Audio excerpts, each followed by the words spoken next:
Hi friends, चला आपण healthy recipe बनवूया। ओट्सचा डोसा बनवत आहे। तर 1 वाटी ओट्स घेतलेले आहे, त्याला छान भाजून घ्यायचं आहे। मंद आचेवर छान भाजून घ्यायचं आहे। छान भाजून घेतल्यानंतर थंड करून घ्यायचं आहे। या पद्धतीने भाजून घेतलेलं आहे बघा।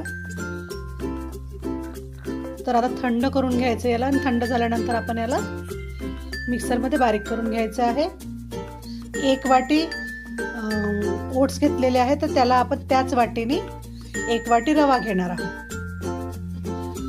दोन्ही एकत्र करून छान मिक्सरमध्ये बारीक करून घ्यायचं आहे। छान बारीक झाल्याच्या नंतर आपण त्याच्यामध्ये आवश्यकतेनुसार पाणी टाकायचं आहे।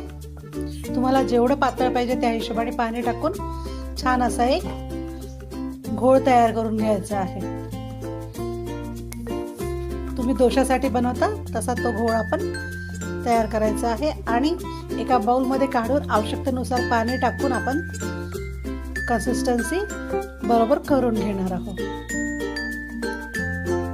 थोडंसं चवीनुसार मीठ टाकायचं आहे आणि छान मिक्स करून घ्यायचं आहे।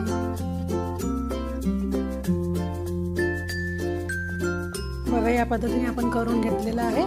तर चला डोसा बनवायला सुरुवात करूया। तर तावा गरम केलेला आहे, थोडंसं तेल टाकलेलं आहे आणि थोडंसं कांदा त्याच्यावरती परतून घेत आहे। पुष्कळ लोकांना ताव्याचं टेम्परेचर समजत नाही।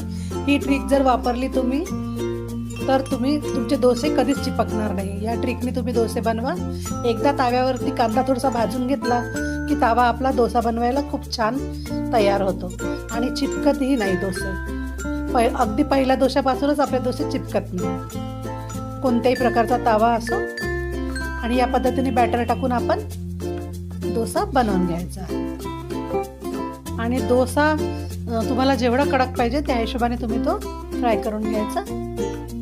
आणि आता आपला ओट्सचा डोसा तयार आहे। याच पद्धतीने आपण सर्व डोसे बनवून घ्यायचे आहे।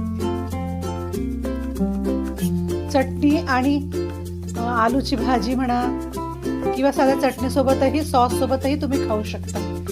खूप मस्त असा हा ओट्सचा डोसा तयार आहे। नक्की ट्राय करा। बघा, तयार आहे आपले ओट्सचे डोसे। आणि व्हिडिओ बघितल्याबद्दल खूप खूप धन्यवाद। थँक्यू।